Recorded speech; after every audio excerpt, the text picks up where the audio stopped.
टीएसटीवी में आपका स्वागत है। नए संसद भवन पर बोले ओवैसी, पीएम और राष्ट्रपति दोनों को नहीं करना चाहिए उद्घाटन। इनॉग्रेशन हो रहा है।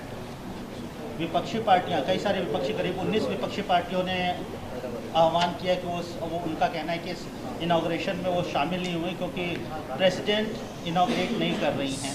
वहीं एक और विवाद है कि जो इनॉग्रेशन डे है वो सावरकर के जन्म शताब्दी दिवस के साथ एक साथ हो रहा है।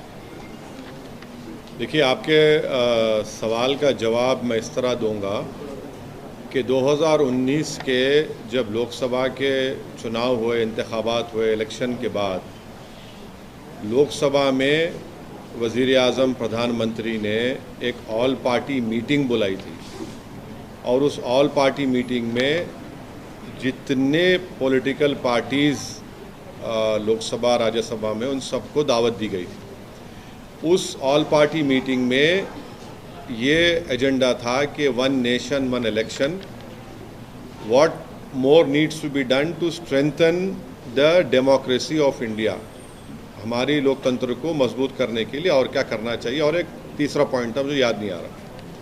तो उसमें जितने पॉलिटिकल पार्टीज़ थे उन सब ने तकरीबन, जो मेरा मेमोरी अगर मेरी राइट है, तो सब ने एग्री हो गए थे वन नेशन इलेक्शन के लिए, सिवाय हमारी पार्टी के। जब मैं था और येचूरी साहब, और मैंने वन नेशन वन इलेक्शन को संविधान के बेसिक स्ट्रक्चर के ख़िलाफ़ करार दिया था और कहा था कि प्रधानमंत्री ये चाहते हैं कि देश में सिर्फ उनकी पार्टी मजबूत रहे और कमज़ोर कांग्रेस रहे और बाकी सब पार्टियां ख़त्म हो जाए।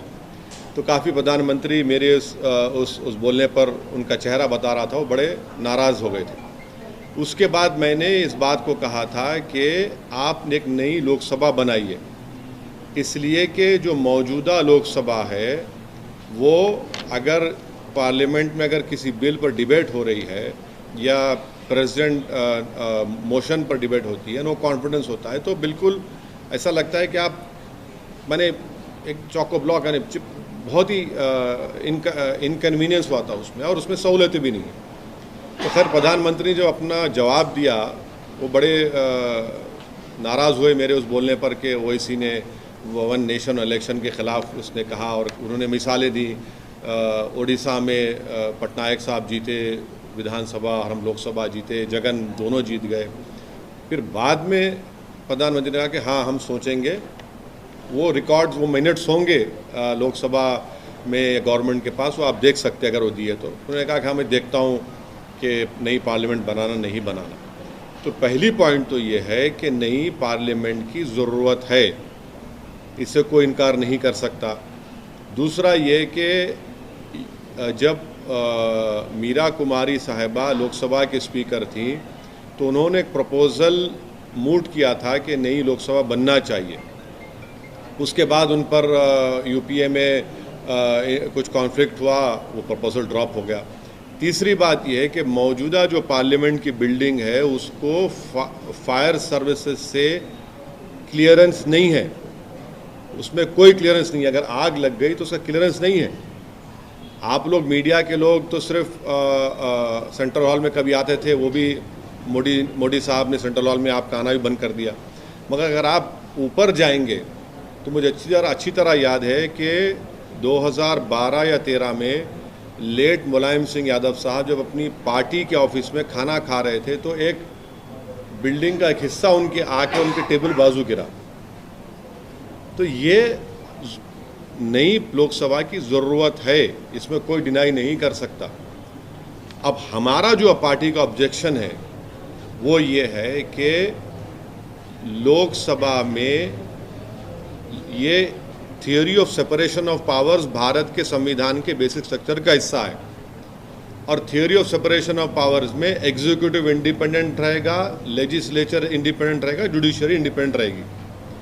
हम शुरू से इस बात को कह रहे हैं कि प्रधानमंत्री वज़ीर आज़म ने जब जाकर इसका फाउंडेशन स्टोन डाला, उस वक्त भी मैंने कहा कि ये एग्जीक्यूटिव का गैर ज़रूरी इंटरफेरेंस हो रहा है लेजिस्लेचर में, उनको नहीं करना चाहिए था फाउंडेशन स्टोन में।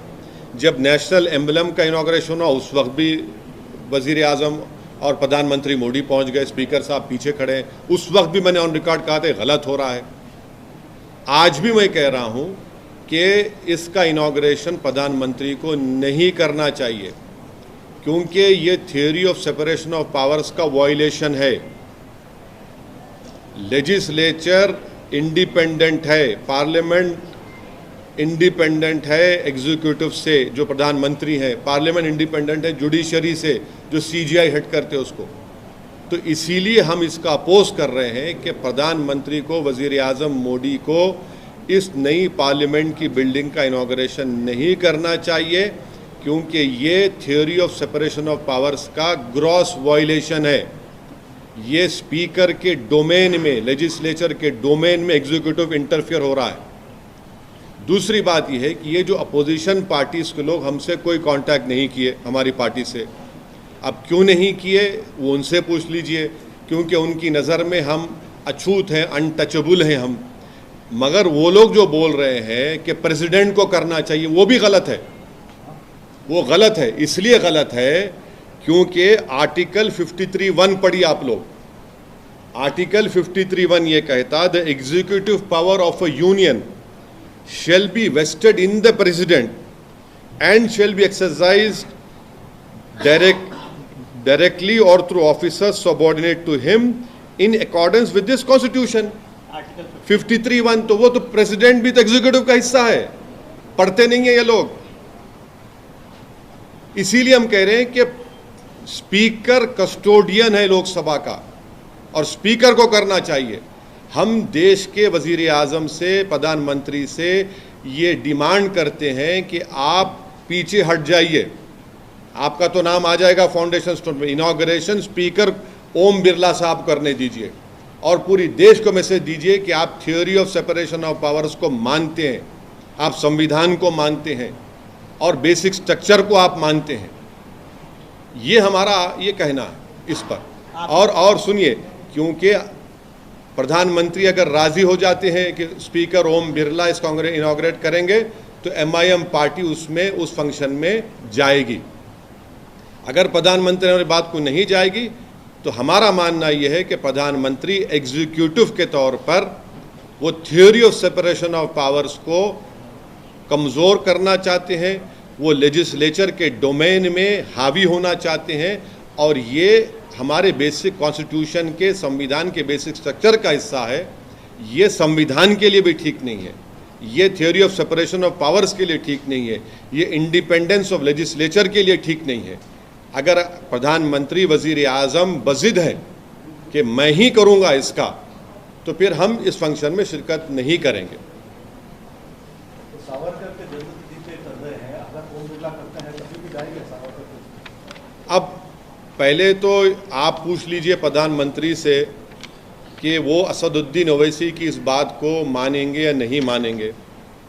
जब अगर वो पब्लिकली कहेंगे कि ओम बिरला साहब स्पीकर हैं और वो इनॉग्रेट करेंगे, तो फिर आप आकर हमारे सामने माइक पकड़ के खड़े हो जाइए, हम आपको बता देंगे। सर, एक वहाँ पर अमित शाह जी ने अभी प्रेस कॉन्फ्रेंस किया और जानकारी दी नए पार्लियामेंट्री बिल्डिंग के बारे में।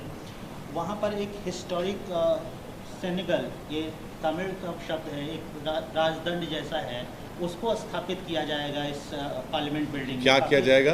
बेसिकली एक राजदंड जैसा है, गोल्ड का बना हुआ है, हाँ, उसको स्थापित किया जाएगा स्पीकर के चेयर के साथ। ये जब जहाँ से ब्रिटिशर्स जा रहे थे, उन्होंने उसको सौंपा था प्रधानमंत्री उस समय के नेहरू जी को, और अब उसको यहाँ पर पार्लियामेंट बिल्डिंग में स्थापित किया जाएगा। अच्छा। इस कदम को आप कैसे देखते हैं? इसका स्वागत करेंगे आप? हिस्टोरिकली सिग्निफिकेंट एक आर्टिफैक्ट को वहाँ स्थापित करना, वो क्या होगा? वो क्या होगा? वो गदा के जैसा। गदा कैसा होगा? आप गदा को इस्तेमाल कर रहे हैं एग्जीक्यूटिव के, लेजिस्लेचर के ऊपर। अरे भाई, हम आपसे क्या कह रहे हैं? आप गदा आप सुन, मैं समझ गया। मैं अमर चित्रा कथा में पढ़ा हूँ अपने बचपने में, जानता भी हूँ। मगर आप theory of separation of powers को क्यों मारना चाह रहे हैं? बेसिक स्ट्रक्चर को क्यों मारना चाह रहे हैं? आप लगा तो रहे हैं, आप तो सजदा भी कर दिए थे जब पार्लियामेंट गए थे। मगर पार्लियामेंट की खूबसूरती यह है कि theory of separation of powers, अगर प्रधानमंत्री ऐसा इनॉग्रेट करेंगे और स्पीकर को पीछे कर देंगे, तो सवाल मोदी और ओम बिरला साहब का नहीं है, ये एक प्रेसिडेंट बन जाएगा गलत, जो हर प्रदेश में, हर स्टेट में हर चीफ मिनिस्टर बोलेगा कि नहीं स्पीकर कुछ नहीं, मैं हूं। तो फिर इंडिपेंडेंस ऑफ लेजिस्लेचर का क्या होगा? ये पॉइंट है। और आर्टिकल 53(1) पढ़ना चाहिए अपोजिशन पार्टीज को, और बोले जा रहे प्रेसिडेंट करे। अरे प्रेसिडेंट तो एग्जीक्यूटिव का हिस्सा है भैया, पढ़ा करिए थोड़ा आप लोग। आप हमसे नफरत करते हैं, करिए, कोई बात नहीं, मतलब पढ़ लीजिए। प्राइम मिनिस्टर ऑस्ट्रेलिया में विजिट कर रहे हैं, वहाँ के प्राइम मिनिस्टर ने उनको बॉस बोला है कि मोदी आपके बॉस कौन है? आप लोगों के बॉस कौन है? हमारे बॉस जनता है। आप लोगों के बॉस कौन है? आप पूछ लीजिए अपने आप से। जानते हैं पप्पा जी हैं आप लोगों के बॉस। हमारे बॉस जो है जनता है, जनता हमारे कोट डाली। अब वो बोले नहीं बोले, मेरे को क्या करना है? उनसे जाके पूछिए ना। 12 घंटे का सफर है, चले जाइए प्लेन में। एम्बेसी इंडिया ने कर्नाटक गवर्नमेंट से कहा है कि हिजाब बैन पर मेरा हम शुरू से इस बात का डिमांड कर रहे हैं कि हिजाब बैन अनकॉन्स्टिट्यूशनल है, जो बीजेपी की सरकार ने किया था। वो आर्टिकल 29 राइट टू कल्चर का ब्लेटेंट वायलेशन है, ग्रॉस वायलेशन है। ये हम शुरू से कह रहे हैं। कोई क्या कहता है नहीं कहता हमको मतलब है। हमारा कंसिस्टेंट स्टैंड ये है कि राइट टू कल्चर एक अनफेटेड फंडामेंटल राइट है संविधान में, और मुझे उसका प्रोटेक्शन हासिल है। वो अनकॉन्स्टिट्यूशनल है, उस बैन को जाना चाहिए। सुप्रीम कोर्ट में भी जब ये 2 जजेस बेंच के पास गया तो 2 जजेस ने डिफरिंग ओपिनियन दिया, और एक फेवर में जो जजमेंट आया तो उन्होंने यही बात कही है। और आप कैसे रोकेंगे किसी को कपड़ा क्या पहने? कर्नाटक में कांग्रेस की सरकार आई है। मैं जो शुरू से बोल रहा हूँ उनको बोलने की क्या जरूरत है? जो संविधान पर हल ओत लिए हैं उनको संविधान का पासो-लिहाज रखना चाहिए। कर्नाटक में नई कांग्रेस सरकार ने 5 अपने जो चुनाव के पहले के वादे थे उसको पूरा कर दिया, लेकिन बजरंग दल के ऊपर खामोश है बैन के ऊपर। आपने पहले भी सवाल उठाया था। नहीं, अभी तो हनीमून पीरियड चल रहा है। इब्तिदाई इश्क देखिए आगे होता है क्या? अभी छोड़िए ना, इतने जल्दी उन लोगों को आप क्यों बोलेंगे? अभी तो शुरुआत हुई है उन लोगों की, अभी तो आगे जाना है। थोड़ा टाइम दीजिए उन लोगों को, उसके बाद फिर ये सब सवालात आपके वाजबी हैं। जनता देखेगी, मगर अभी इतनी जल्दी क्यों? नई सरकार बनी है, उनको टाइम दीजिए। ये जो न्यू पार्लियामेंट बिल्डिंग है और ये जो सिंबल जो लगाने की बात कर रही है, अपोजिशन पार्टीज कह रही है कि ये एक कम्युनल डिवाइड करने की कोशिश कर रही है बीजेपी। आप कैसे देखते हैं? क्या ये कम्युनल डिवाइड की तरह आप देखते हैं इसको? कम्युनिटीज़ को डिवाइड करने की तरह देखते हैं? मैं ये बोलूँगा कि जो भारत का संविधान बन गया था, और भारत के संविधान बनने के बाद उस किताब पर बड़े बड़े लोगों ने साइन की, जिसको हम अंग्रेज़ी में कहते हैं हमारे फोर फादर्स। उस संविधान की किताब में भारत की हिस्ट्री में जो लोगों ने बड़ा रोल अदा किया, उन सब की फ़ोटो है, जिसमें राम सीता की भी है, गौतम बुद्ध की है, महावीर की भी है, गुरु नानक जी की है, और उसमें बादशाह अकबर की भी है, झांसी रानी की भी है, और टीपू सुल्तान रहमतुल्लाह अलैह की भी है। वो किताब तो पार्लियामेंट के लाइब्रेरी में मैं देख के आऊँ, आज भी है। अब उसको क्या करेंगे आप उसको क्या करेंगे? और दूसरी बात, ये देश का जो संविधान है वो किसी रिलीजन को मानता नहीं है, वो सब रिलीजन को सेलिब्रेट करता है। और अगर बीजेपी इस देश को 1 नेशन 1 रिलीजन 1 कल्चर 1 लैंग्वेज के लाइन पर लेके जा रही है, तो फिर ये तो आप उन लोगों को धोखा दे रहे हैं जिन्होंने इस देश की आज़ादी में अपनी जानों को कुर्बान किया था। बाबा साहब अम्बेडकर ने जब संविधान में बात की थी, लिबर्टी, इक्वालिटी, फ्रेटर्निटी, जस्टिस, ये प्रियम्बल क्या है? ये इसको समझने की ज़रूरत है। अच्छा लगता है सर, नए पार्लियामेंट बिल्डिंग में समान आचार नागरिक संहिता, यूनिफॉर्म सिविल कोड का बिल गवर्नमेंट लेके आएगी, प्रॉब्ली फर्स्ट बिल हो सकता है वो। अब नहीं मालूम कि क्या क्या लेकर आएंगे, नहीं लेकर आएंगे, मगर हम फिर से देश के वज़ीर आज़म से, प्रधानमंत्री से डिमांड करते हैं कि आपका नाम तो प्लैक पर आ जाएगा और रहेगा भी, मगर इनॉग्रेशन स्पीकर लोकसभा ओम बिरला साहब से करवा दीजिए। तो दिल बड़ा करिए ना, दिल बड़ा करने में क्या हो जाएगा? आप बाजू ठहरिए खैंची से, ओम बिरला साहब काट देंगे उसको, और क्या है उसमें बुरी बात क्या है? कभी कभी सेकेंडरी भी तो हो जाइए। हर चीज़ में आपके आगे रहेंगे तो कैसा होगा? ये तो theory of separation of powers का मामला है। हाँ, आपकी पार्टी है, अलग बात है, एग्जीक्यूटिव का फंक्शन है, बिल्कुल आप प्राइम मिनिस्टर हैं, मगर ये तो लोकसभा है, लेजिस्लेचर है, ये तो बेसिक स्ट्रक्चर का हिस्सा है। इसमें भी आप सामने रहेंगे तो कैसा होगा बताइए? फिर संविधान पर आपने ओथ लिया है, आपने तो सजदा किया है पार्लियामेंट के सामने, आपने संविधान को चूमा है। सर, एक और इम्पोर्टेंट जो बात चल रही है आजकल ऑर्डिनेंस को लेकर के, दिल्ली सरकार वर्सेस सेंटर, जिस प्रकार से सेंटर में ऑर्डिनेंस, देखिए सुनिए, ऑर्डिनेंस जो लाया गया है सुप्रीम कोर्ट के जजमेंट के बाद लाया गया है। लीगली सरकार को राइट है ऑर्डिनेंस लाने का, मगर एथिकली उनको राइट नहीं था। लीगली तो राइट है, एथिकली उनको राइट नहीं था। जब सुप्रीम कोर्ट ने कह दिया तो आपने ऑर्डिनेंस ला लिया, उनको लीगली राइट है। अब हम ये पूछना चाह रहे वो हमारे छोटे रिचार्ज की पार्टी से कि आर्टिकल 370 जब पार्लियामेंट में आया था तो आपने बीजेपी को सपोर्ट क्यों किया? आज आप रो रहे हैं, आज आप रो रहे हैं। कल हम जब पुकार कर कह रहे थे कि आपने सपोर्ट क्यों किया 370 का। 370 को जो निकाला गया है वो कॉन्स्टिट्यूशनल ब्रीच है। आपने जम्मू कश्मीर लद्दाख को अलग अलग कर दिया। जब आपने सपोर्ट किया था, नहीं किया था, दिल्ली के मुख्यमंत्री की पार्टी ने, आपने सपोर्ट किया था, तो उनको बीजेपी को मौका मिल गया ये करने का। अब ये लंबा चलेगा। अब पार्लियामेंट शुरू, अब देखिए अब सुप्रीम कोर्ट खुलेगा, छुट्टियां शुरू होंगी, वहां पर जाएगा मसला ये, तो सरकार की तरफ से बोला जाएगा कि हम मानसून सेशन में बिल ला रहे। अब बिल आएगा, बिल में बीजेपी की ब्रूट मेजॉरिटी है, बिल आ जाएगा, फिर सुप्रीम कोर्ट जाइए, चलिए जंग चलिए, वहां चलते रहेगी। ये देखिए आप, व्हाट अंग्रेजी की कहावत है, what goes round comes around, ये उनसे हुआ है। आप 370 क्यों सपोर्ट किया बताइए? 370 आपने सपोर्ट किया ना, नहीं किया? अगर आप उस वक्त आपको ख्याल होता कि आप खुद एक यूनियन टेरिटरी में हैं और एक स्टेट को तोड़कर यूनियन टेरिटरी बनाया जा रहा, तो आपके तो कान खड़े होना चाहिए थे कि तो हमसे भी होगा, ये सांप हमारे गले में डाला जाएगा। मगर आपको बड़ा, आपका सो कॉल्ड नेशनलिज्म पर आपको चलना था। सर, फिर से गाली पॉलिटिक्स हो रही है। अधीर रंजन चौधरी ने प्राइम मिनिस्टर को पागल मोदी बोल के बोला है। कौन? अधीर रंजन चौधरी। अब जो बोल रहे हैं उनसे पूछिए। मुझे तो इतनी गर्मी नहीं हो रही है, गर्मी ज़रूर है मगर इतना तो गर्मी नहीं होनी चाहिए। वो जो बोल रहे हैं उनसे पूछिए कि उन्होंने क्यों कहा है भाई, किस मूड में कहा है, क्या कहा है। मैं कैसा बोलूँगा?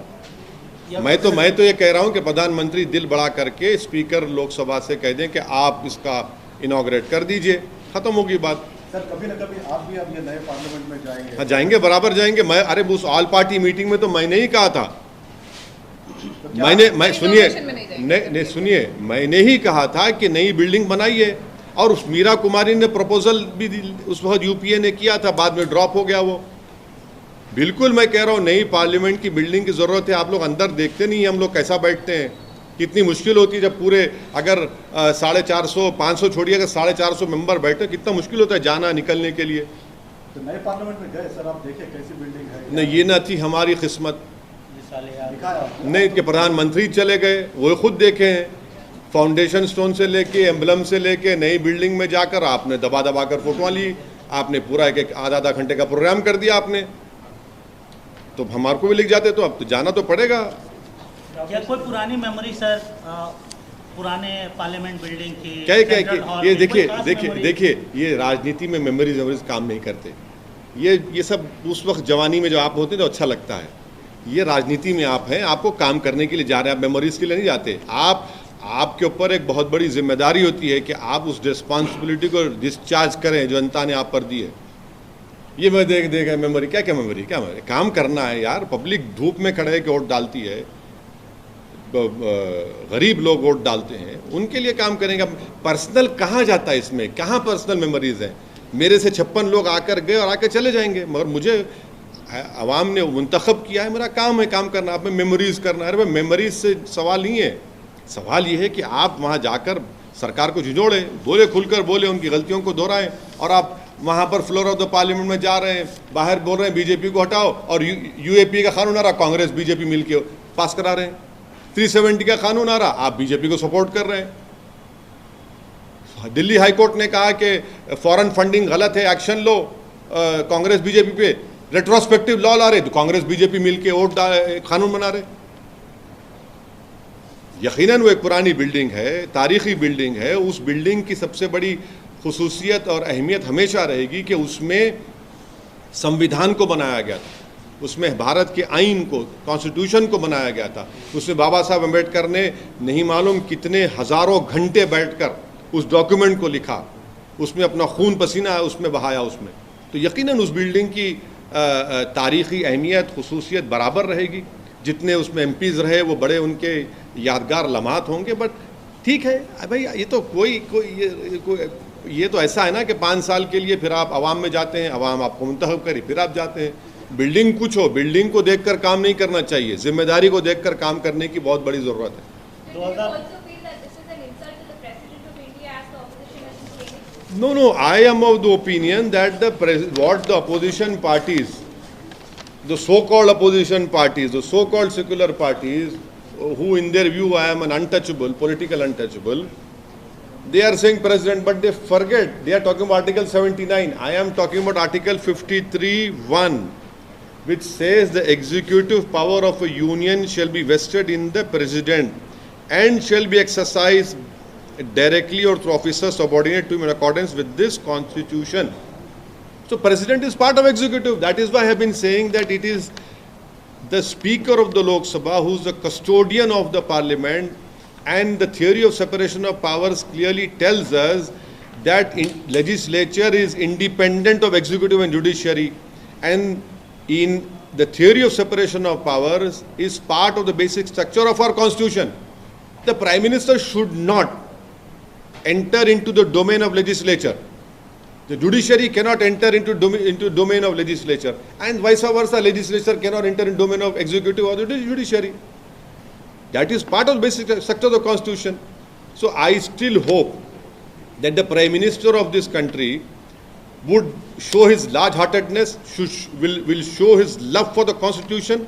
As a true constitutionalist, if he is, then he should allow the Lok Sabha speaker to inaugurate the new parliament. And if he does, then of course MIM will be there. But if the parliament is hell-bent on inaugurating because he wants to inaugurate everything, because the BJP believes that nothing happened before 2014, if the Prime Minister does that, then we will be compelled to not to attend that function. But please remember that in 2019, the first all-party meeting which was held after the Lok Sabha results had come out, I had demanded that a new parliament building should come up, and I am sure that the Lok Sabha or the Prime Minister office must be having those minutes. I had raised this issue. Sir यहाँ पे भी अब election होने वाले हैं, आप भी ताबड़तोड़ इनॉग्रेशंस कर रहे हैं, भी जा रहे हैं, हाँ। तो क्या MIM शुरू कर दिया यहाँ का? देखिए, इलेक्शन के लिए तैयारी करना ये MIM की फितरत में नहीं है। आवाम की खिदमत करना 24 घंटे ये MIM की मिजाज में है, ये MIM की सोच में, MIM की फितरत है। इसीलिए कोई पॉलिटिकल पार्टी का दफ्तर इतना बड़ा नहीं है दारुस्सलाम की तरह, जहां पर हफ्ते में 6 दिन बग़ैर किसी की रोक टोक के 6-7 MLAs, 1 MP, 2 MLC, पूरे कॉरपोरेटर्स MIM के मेंबर बैठे रहते, आवाम की खिदमत के लिए। जनता आती यहाँ पर, जनता दरबार में अपना काम करा के जाती। तो इलेक्शन की तैयारी वो पार्टी करते हैं जो 4.5 साल सोते रहते हैं, आवाम की खिदमत नहीं करते, और इलेक्शन से 6 महीने पहले, जैसा हम उर्दू में हैदराबाद में बोलते बासी कड़ी को उबाल आ गया, तो उस तरह के काम करते। हम लोग 5 साल दबा के देख को गर्म रखते। अब उसमें कभी क्या क्या पकता अलग बात है, बट हम लोग कंसिस्टेंटली आवाम के दरमियान में रहते हैं। और ये हमारे लिए नई बात नहीं है, ये इस रिवायत को, इस रिवाज को, इस स्टाइल को, इस पॉलिटिकल खिदमत के तरीक़े को हमारे लेट सालार सुल्तान सलाहुद्दीन ओवैसी रहमतुल्लाह अलैह ने शुरू किया था। ये जारी रहेगा, ये हमारा काम करने का तरीक़ा है। वो दूसरे पॉलिटिकल पार्टीज जो है 4.5 साल सोते और हैदराबाद में बोलते मैले आँखा लेके ऐसा आँखा मल के उठते, और इलेक्शन आ रहा चलो भागना है।